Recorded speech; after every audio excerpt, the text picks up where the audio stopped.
शांति वनस्पति शांति औषध शांति अंतरिक्ष शांति शांतदेव शांति। ओम नमो नारायण। आज पृथ्वी पर जो अत्याचार हो रहा है, सारा विश्व समुदाय उससे चिंतित है।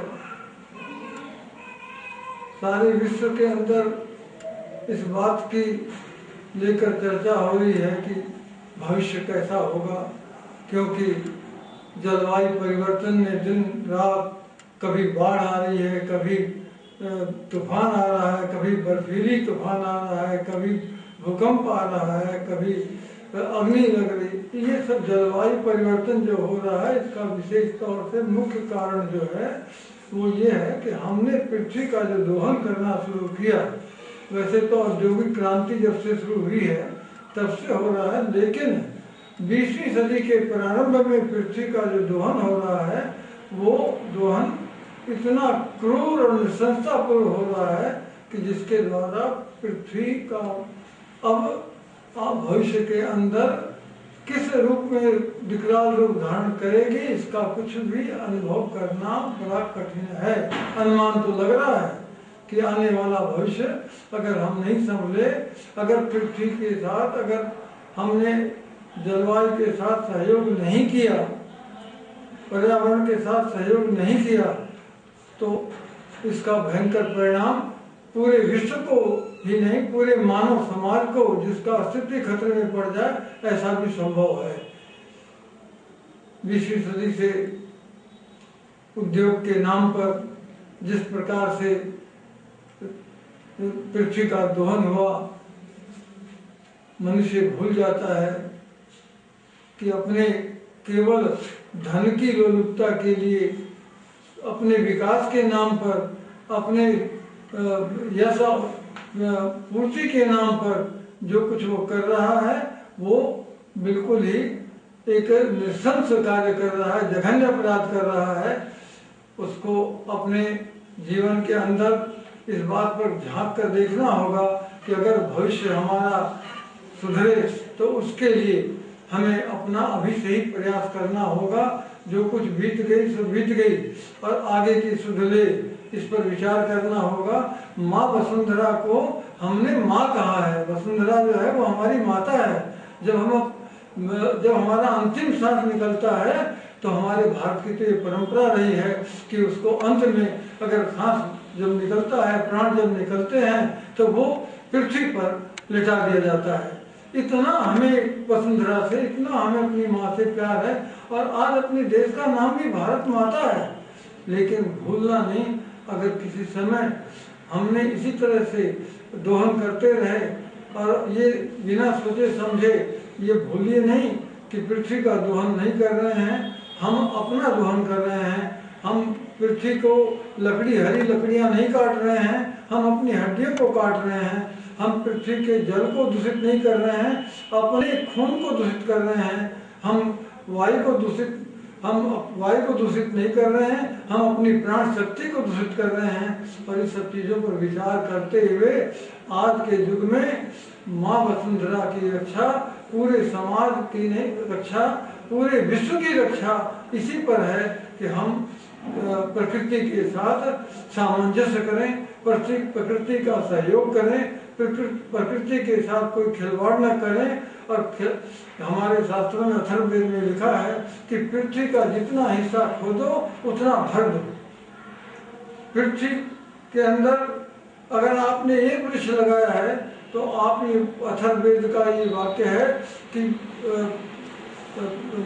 गोदान से और पृथ्वी दान से भी ज्यादा महत्वपूर्ण दान जो है वो वृक्ष लगाने का है, पर्यावरण को बचाने का है।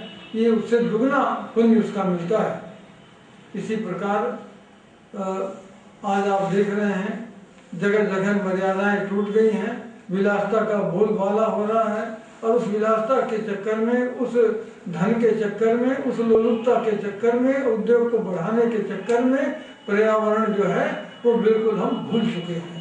पर्यावरण पर हमारा कोई ध्यान नहीं है और यही कारण है कि नाना प्रकार की बीमारियां फैल रही हैं, बैक्टीरिया फैल रही है, नए नए प्रतिवर्ष नए नए बीमारियां उत्पन्न हो रही हैं, नई नई बीमारियां आ रही हैं जिसका कोई इलाज नहीं है। तो रोज सुनने में कभी आया नहीं था, ऐसी ऐसी हेपेटाइटिस बी वगैरह क्या सी, इतनी नई नई बीमारियां आ रही हैं जो वैज्ञानिक भी बड़े ही यानी दुविधा में पड़े हैं कि कौन सा इलाज किया जाए। तो इसलिए सभी समाज को, चाहे वो विश्व का कोई भी हो, कहीं भी हो, कैसी भी अवस्था में हो, अपने तन मन धन से विश्व के पर्यावरण का बचाव करना ये हमारा परम कर्तव्य है। इसके साथ में दो शब्द और कहना चाहूँगा कि आज जो ये भ्रूण हत्या हो रही है इसके ऊपर काफ़ी विचार करना चाहिए। इससे लिंगानुपात दिन पर दिन गिरता जा रहा है। अरे नारी की पूजा तो हमारे यहाँ मनुस्मृति में भी लिखा है, ये तो नारयन्तु पूजन्ते रमन्ते ततो देवता। अब उसी नारी की हत्या हम कोख में कर देते हैं। आपको एक बात याद दिलाना चाहता हूँ कि अमेरिका में जिस डॉक्टर ने हजारों ऑपरेशन किए भ्रूण हत्या के, एक बार उसके मन में आई कि भ्रूण हत्या की फिल्म बनाई जाए, तो उसने एक साइलेंट मूवी बनाई अपनी हेल्पर की सहायता से।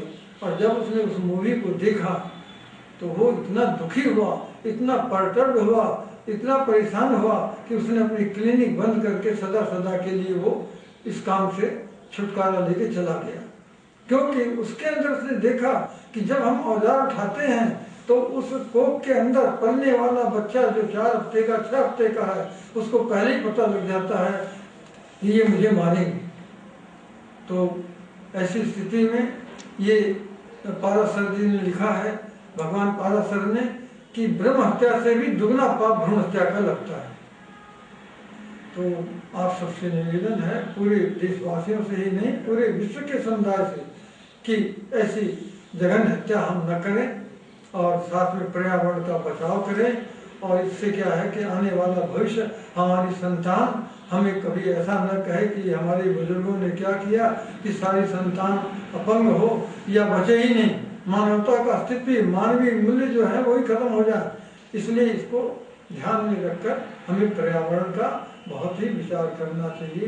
ओम नमो नारायण। आज के इस युग के अंदर अहिंसा परमो धर्म है, इसका नारा तो सभी देते हैं, लेकिन अहिंसा को कितना लोग अपनाते हैं इसके बारे में शायद आप स्वयं अपने से ज्यादा अच्छी तरह जानते हैं। यूं तो सभी धर्म अहिंसा, पर्यावरण, इस पर काफी जोर देते हैं कि इनकी सुरक्षा करी जाए। और विशेष तौर पे हिंदू धर्म में तो 33 करोड़ देवी देवताओं को इसलिए बनाया गया है कि हर देवता एक एक वृक्ष को, एक एक पशु पक्षी को, एक एक चीज को डिनोट करता है। यहां पर मैं ये भी कहना चाहूंगा कि जहां धर्म के अंदर पर्यावरण की सुरक्षा के लिए जितनी सारी बातें बताई गई हैं, उसमें से खाली हम एक बात का भी अगर पालन कर लें कि हमें वृक्षों को नहीं काटना है, हमें पशुओं को नहीं मारना है, हमें जल को दूषित होने से बचाना है, तो भी आप ये समझ लीजिए कि मनुष्य का अस्तित्व लंबे समय तक और अच्छे ढंग से टिका रहेगा।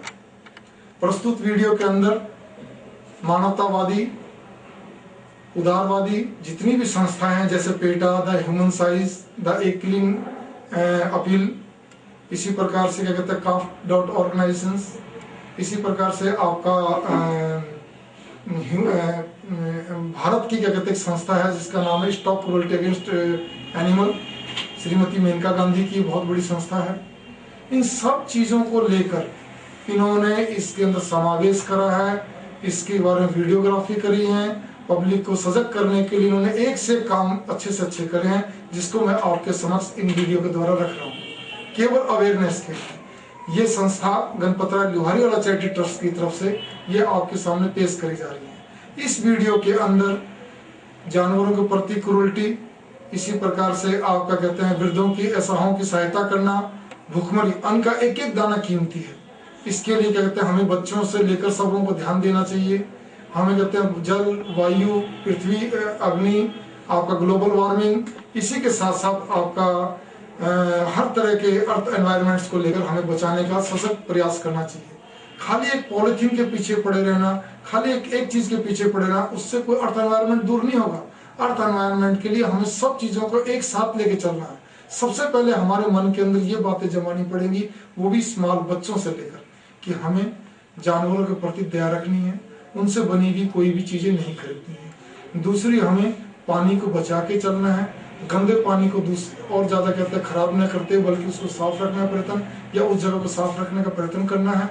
हमें वृक्षों को काटने से बचाना है, बचाने का काटने से तो बचाना ही है, साथ में उसके एवज में इतने ज्यादा वृक्ष लगाने हैं कि वापिस से ग्लोबल वार्मिंग का कहीं से भी भय ना फैले। मैं इसी वीडियो के तहत मैं ये भी आप लोगों से हाथ जोड़ के एक निवेदन करना चाहता हूं कि इस वीडियो को आप घर घर तक, आप क्या कहते हैं स्कूल तक, ऑफिस तक, कार्यालयों तक इसको आप दिखाएं, उनको समझाएं कि नहीं, हमें क्या कहते हैं अर्थ एनवायरनमेंट को बचाने के लिए कैसे कैसे विकल्प ढूंढने हैं, कैसे कैसे क्या करने हैं। ये भी मैं मानता हूँ इस वीडियो में कुछ दृश्य ऐसे हैं जो आपके हृदय को, मस्तिष्क को झकझोर देंगे, लेकिन मेरी भावना ये है कि ये मस्तिष्क को झकझोरने वाले जो विषय हैं, ये जब भी आपको फायदा पहुंचाएंगे, जब भी अपील इस बात की होगी, जब भी उन संस्थाओं का कार्य सफल होगा, उद्देश्य सफल होगा, चाहे वो पेटा हो, चाहे जो भी कुछ कंपनी, जो भी संस्था है, ताकि आप इसको अपनाएं। You do adopt. मैं तो यही कहूँगा, इस चीज को स्वयं अपनाइए, दूसरों को प्रेरित करिए और पृथ्वी के पर्यावरण को सुरक्षित बनाते हुए हमारे मानव के अस्तित्व को सुरक्षित बनाइए। इसके साथ अनेक विकराल रूपों में सामने आ रही है। मानव जाति के इतिहास में इस प्रकार के अस्तित्व का संकट पहले कभी नहीं आया। जो हम प्रगति और विकास होता जा रहा है, पर्यावरण प्रदूषित होता जा रहा है, तत्कालीन लाभों के लालच में मानव ने स्वयं अपने भविष्य को दीर्घकालीन संकट में डाल दिया है। बढ़ती आबादी, असंतुलित जीव जंतु, वृक्षों का उपयोग, प्रगति, अनियंत्रित औद्योगिकरण और शहरीकरण ने अपनी आकर्षक प्रगति के चकाचौंध के साथ ही जल, वायु और पृथ्वी और प्राकृतिक संपदाओं को व्यापक रूप से प्रदूषित किया है। मानव उपभोक्तावादी मानसिकता के साथ प्रकृति के विध्वंस पर आमदा है। इसे वह अपनी प्रगति पर विजय कहता है, पर वह यह भूल गया है कि वह मात्र प्रकृति का संरक्षक है, मालिक नहीं। प्रकृति के साथ खिलवाड़ कर वह स्वयं अपने ऊपर मुसीबत ला रहा है। प्रकृति भी मानव के इस दखलंदाजी को बर्दाश्त न कर बदला लेने में कोई कसर नहीं छोड़ी है। पिछले 10 वर्षों में विभिन्न प्रकार की प्राकृतिक आपदाओं में जितने लोगों की जानें गईं, शायद विश्व के किसी युद्ध में भी न जाती। इस छेड़छाड़ के चलते आज मानव बारूद के ढेर पर बैठकर अपनी विनाश लीला का इंतजार कर रहा है। यदि मानव अभी नहीं चेतेगा तो वह दिन दूर नहीं जब उसका अस्तित्व ही खतरे में पड़ जाएगा। वास्तविकता यह है कि पर्यावरण का संतुलन खतरा मानव ने ही अपने उत्पन्न किए हैं, इसलिए उसको दूर करने का प्रयास भी हमको ही करना पड़ेगा। प्राकृतिक संसाधनों का सही उपयोग, उपभोक्तावादी मानसिकता से बचते हुए यदि हम स्वयं पर्यावरण को स्वच्छ बनाए रखने की प्रकृति अपने दायित्व को महसूस करें तो उसका प्रभाव पूरे संसार और वातावरण पे पड़ेगा। वास्तव में यह सतत विकास और वसुधैव कुटुंबकम की अवधारणा का ही अंग होगा। इन बातों के साथ एक और भी तरह का प्रदूषण आज हमारे समाज में फैला है, वह है सामाजिक प्रदूषण, जिसमें हम वृद्धों की सहायता, अपाहिजों, असहायों की सहायता और भुखमरी जैसे दानव आज हमारे सामने खड़े हैं। ये हमारे विकसित समाज के लिए बहुत बड़ा कलंक है। हम अपनी पुरानी मानवीय मूल्यों को अगर भूल गए तो फिर आगे हम एक और बड़ी समस्या में पड़ जाएंगे। प्राकृतिक के साथ साथ हम मानव के लिए भी एक बड़े विषय में गणपत राय लुहारी वाला चैरिटी ट्रस्ट के द्वारा उठाए गए कदमों की मैं बहुत सराहना करता हूँ कि आगे इस तरह के प्रचार प्रसार माध्यम से लोगों तक बातें पहुंचे, उनके दिल तक वो सारी चीजें पहुंचे जो हम पहुंचाना चाहते हैं, और समाज को विकसित सही मायने में कर पाएंगे। नहीं तो समाज और प्राकृतिक दोनों ही विकृत हो जाएंगी और हमारा जीना, मानव का अस्तित्व इस समाज में बहुत ही संकट में पड़ जाएगा। इन बातों के साथ हम इस ट्रस्ट के इस महान कार्य को बहुत सराहना करते हैं और तहे दिल से आप सबसे भी अनुरोध करते हैं कि आप इस महान कार्य में सभी अपना प्रॉपर सहयोग करें और इस मिशन को आगे बढ़ाएं। धन्यवाद।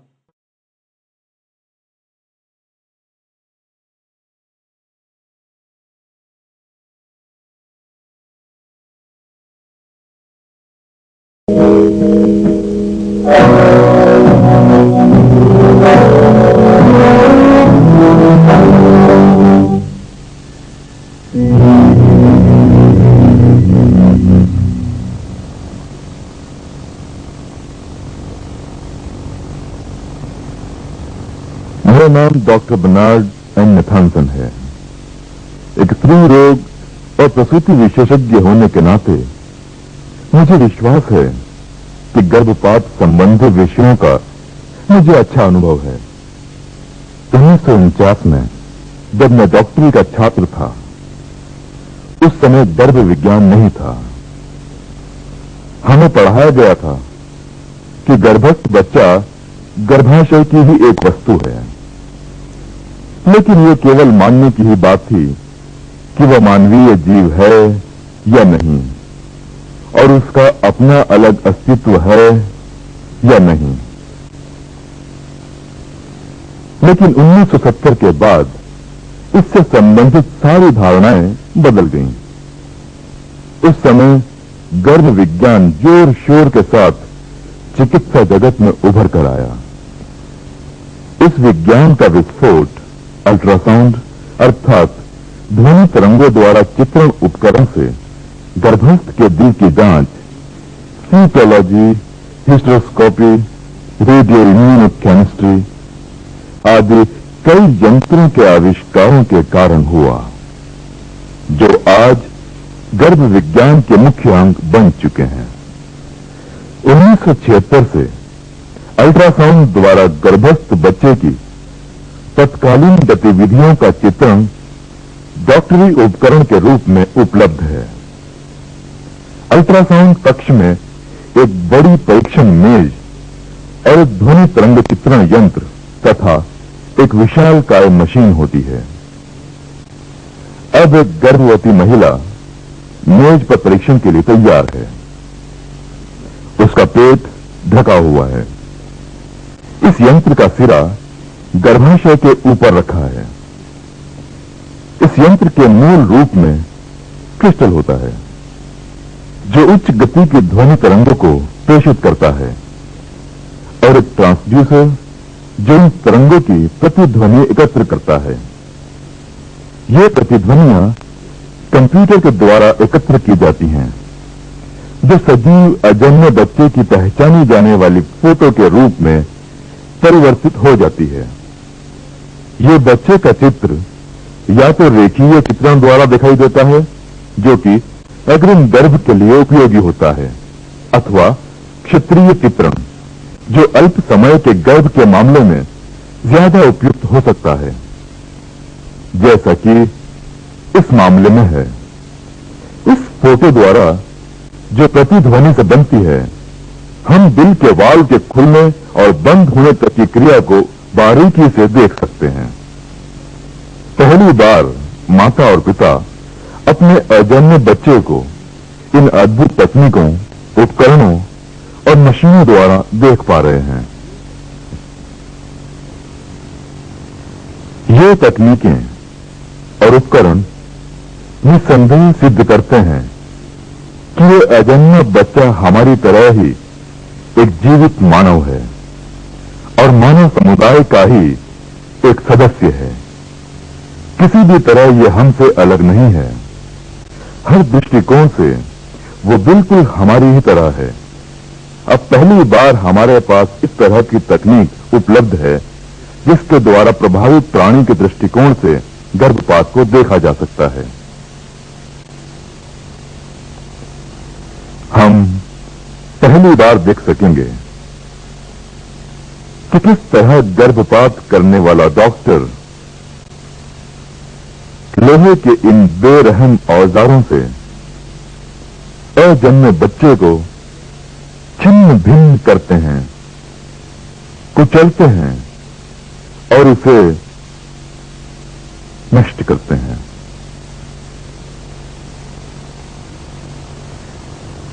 यहां हम बच्चे के जन्म के पूर्व के विकास की स्थितियां देख रहे हैं, जो वस्तुतः बिल्कुल आरंभ से अंत तक के विकास का निरूपण है। यहां शिशु 4 सप्ताह, 8 सप्ताह, 12 सप्ताह, 16 सप्ताह, 18 सप्ताह, 20 सप्ताह और 28 सप्ताह का दिखाया गया है। आप देख सकते हैं कि इस विकास की स्थिति में इस प्राणी के आकार या पदार्थ में कोई क्रांतिकारी या नाटकीय परिवर्तन नहीं आया है। ये 12 सप्ताह का प्राणी एक पूर्ण विकसित और पहचाने जाने योग्य इंसान है। उसका मस्तिष्क कम से कम 6 सप्ताह से काम कर रहा है। संभवतः उसका हृदय 8 सप्ताह से धड़क रहा है और अन्य मानवीय कार्य भी किसी भी रूप में हमसे भिन्न नहीं है। यह प्रसंग विलियम्स ऑब्स्टेट्रिक्स 1980 के 16वें संस्करण का है। यह एक मानक पाठ्य पुस्तक है जो अमेरिका के प्रत्येक चिकित्सा विद्यालय में उपयोग में लाई जाती है। 1980 में छपी इस किताब की प्रस्तावना में सचेत करते हुए इस तरह लिखा गया है, हम हर्षपूर्वक उस युग में प्रविष्ट हुए हैं जिसमें गर्भ को भी पूर्ण रूप से दूसरे रोगी की संज्ञा देकर उसका उपचार कर सकते हैं। क्या कुछ वर्ष पूर्व किसी ने सोचा था कि हम गर्भ का उपचार भी कर सकते हैं? पारंपरिक चिकित्सा विज्ञान के सिद्धांतों और उनके द्वारा दिए गए समादेशों के अनुसार हमें अपने रोगी को नष्ट नहीं करना चाहिए जिसका जीवन बचाने की हमने शपथ ली है। आइए हम देखें कि गर्भपात हमारे इस दूसरे रोगी के साथ क्या करता है।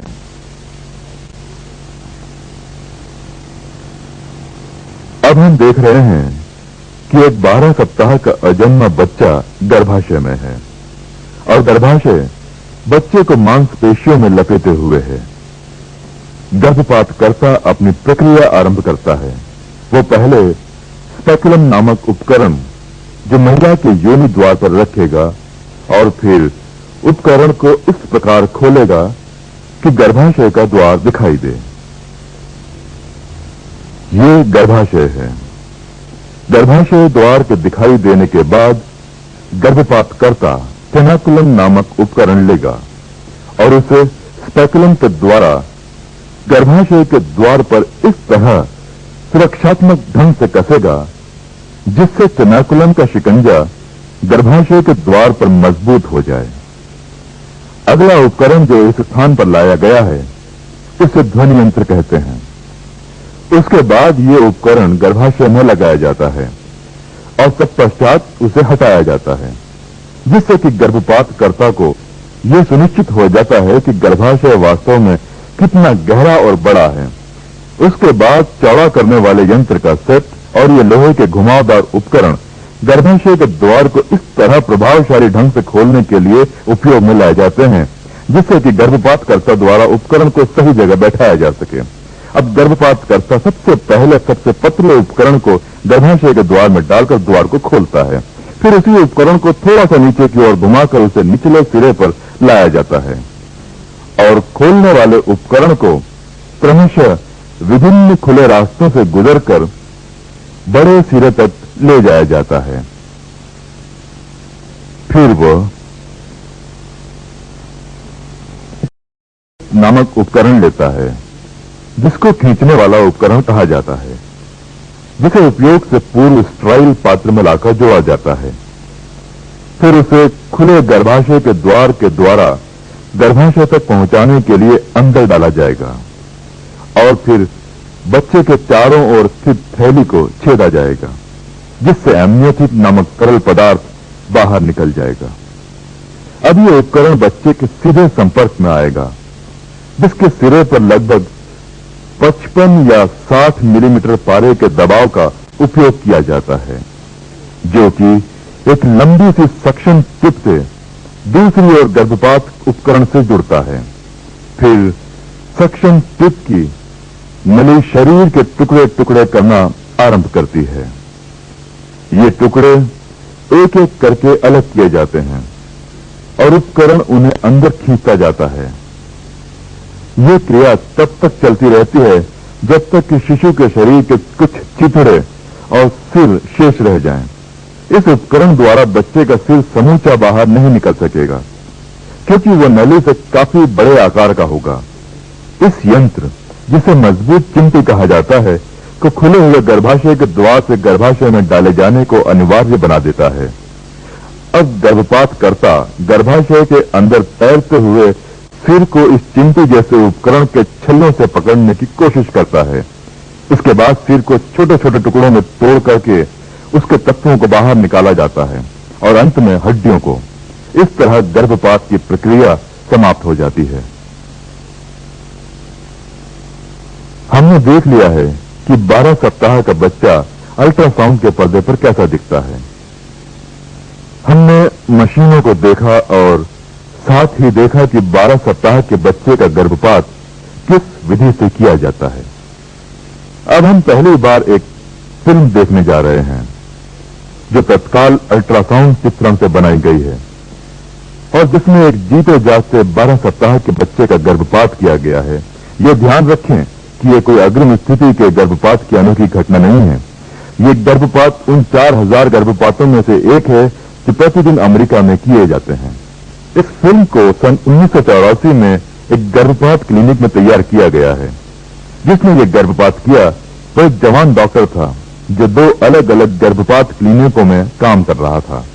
इस समय तक उसने लगभग 10,000 गर्भपात इस छोटी सी उम्र में कर डाले थे।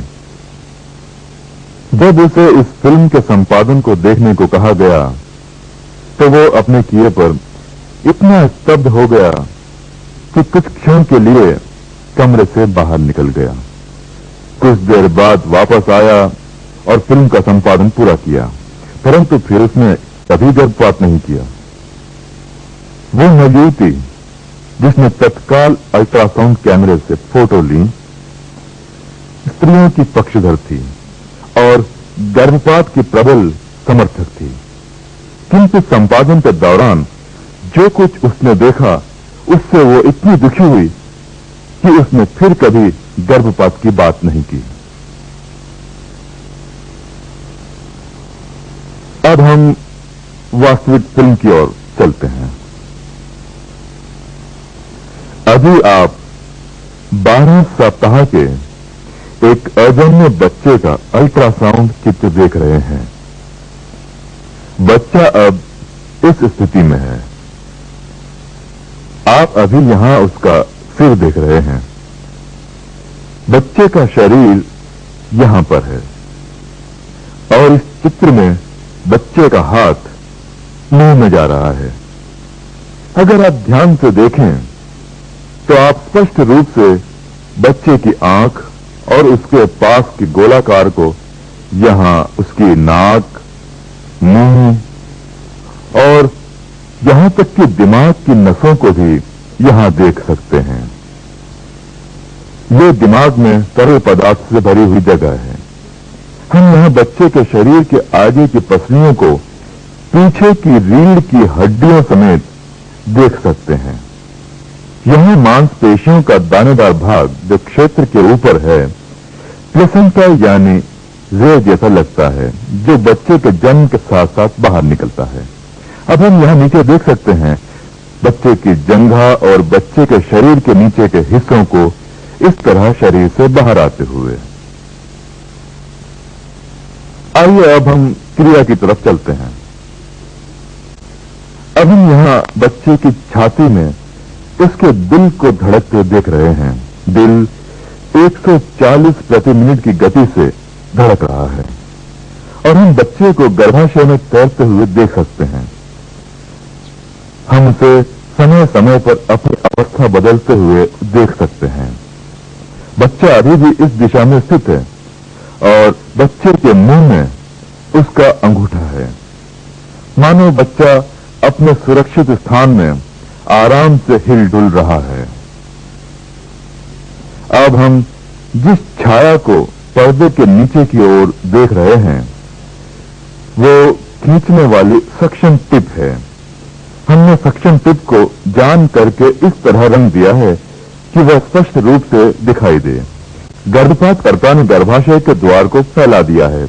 वो अब सक्शन टिप अंदर डाल रहा है, जिसे आप पर्दे पर आगे पीछे होते हुए देख सकते हैं। अब आप यह भी देख सकते हैं कि सक्शन टिप जो यहां है बच्चे की तरफ बढ़ती जा रही है। बच्चा उससे दूर हटता है और वह बहुत उत्तेजित होकर उग्र रूप से हलचल करता है। बच्चा अब और अधिक उत्तेजित तरीके से घूमता है। उसकी स्थिति समय समय पर बदल रही है।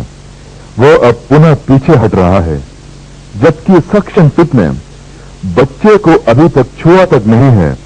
फिर भी बच्चा भयंकर रूप से डर रहा है और अपने प्राणों को बचाने की भरपूर कोशिश कर रहा है। अब बच्चा पुनः स्पष्ट रूप से दिखाई दे रहा है और सक्शन टिप फिर एक बार पर्दे के ऊपर जगह जगह चमक रही है। अब बच्चे का मुंह खुला है, जिसे हम एक क्षण में पुनः स्थिर फोटो में देखेंगे। सक्शन टिप, जिसको आप पर्दे के निचले भाग में हिंसक प्रकार से आगे पीछे होता हुआ देख रहे हैं, ये वास्तव में प्राणघातक यंत्र है जो अंततः बच्चे के चिथड़े करके उसे नष्ट कर देगा। तरल पदार्थ के फूटने और थैली के फटने के पश्चात ही सक्शन टिप बच्चे के पास आ सकती है। गर्भपात द्वारा बच्चे के शरीर को पकड़ने के प्रयास में हम सक्शन टिप को आगे पीछे होता देख सकते हैं। अब हम स्थिर फोटो में एक खामोश चीख के साथ बच्चे का पूरी तरह खुला हुआ मुंह देख सकते हैं। ये खामोश चीख है जो अपने ऊपर स्पष्ट रूप से प्राणघातक खतरा महसूस कर रहा है। अब दिल की धड़कन बहुत तीव्र हो गई है और बच्चे के शरीर की हरकतें बहुत तेज हो गई हैं। बच्चा अपने सुरक्षित स्थल पर खतरा महसूस कर रहा है, बार बार पीछे हट रहा है। कोई भी उसे गर्भाशय के बाईं ओर हटते गर्भपातकर्ता द्वारा इसके जीवन को समाप्त करने वाले यंत्रों से दयनीय तरीके से बचने की कोशिश करते हुए देख सकता है। इस दौरान बच्चे के दिल की धड़कन प्रत्यक्ष रूप से तेज हो गई है और इसकी गति 140 से बढ़कर 200 प्रति मिनट तक हो गई है, जिसे हम नाप सकते हैं। अब यह बच्चा निसंदेह सबसे बड़ा प्राणघातक खतरा महसूस कर रहा है। अब थैली की झिल्ली को तोड़ दिया गया है और तरल पदार्थ बाहर निकल गया है। अब हम बच्चे के चारों ओर के तरल पदार्थ को नहीं देख रहे हैं। एक बार जब तरल पदार्थ बाहर निकल जाता है, तब सक्शन टिप बच्चे के शरीर को अच्छी तरह से पकड़ लेती है। बच्चे के शरीर को गर्भपातकर्ता द्वारा सक्शन टिप पर उल्टा दबाव देकर नीचे की ओर खींचा जा रहा है और शरीर को विधिवत रूप से चीरकर सिर से अलग कर दिया गया है। बच्चे का सिर अब इस दिशा में है। मैं अब बच्चे के सिर की रूपरेखा दिखा रहा हूं। शरीर के नीचे का हिस्सा पहले ही खत्म हो चुका है और हम सक्शन टिप को पर्दे पर एक प्रचंड तूफान की तरंगों की श्रृंखला की तरह आगे पीछे बार बार चमकता हुआ देख सकते हैं।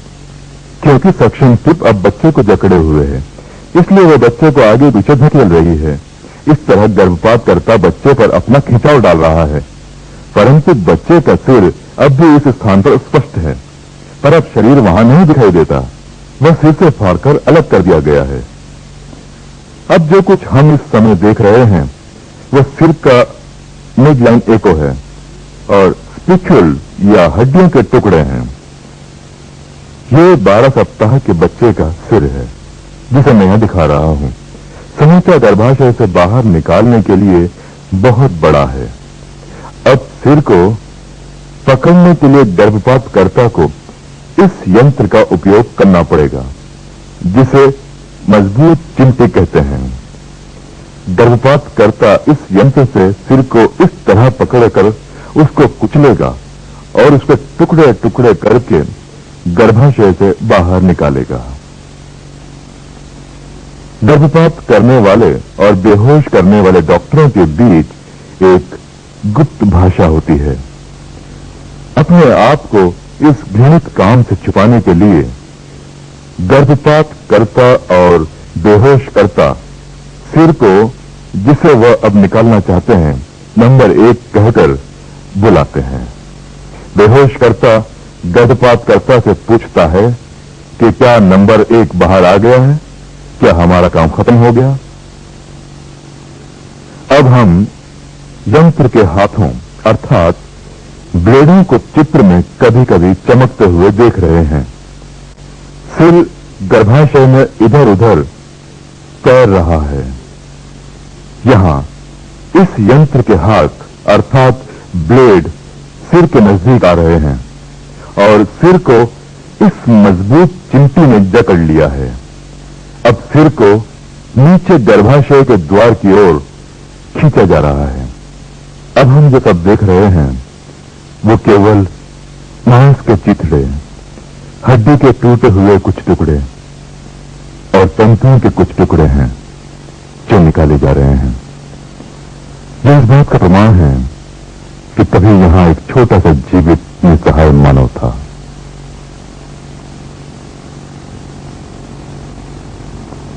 आइए अब हम अपने समाज पर गर्भपात के प्रभाव पर विचार करते समय पिछले 20 वर्षों में वास्तव में जो हुआ उसके आंकड़ों पर नजर डालें।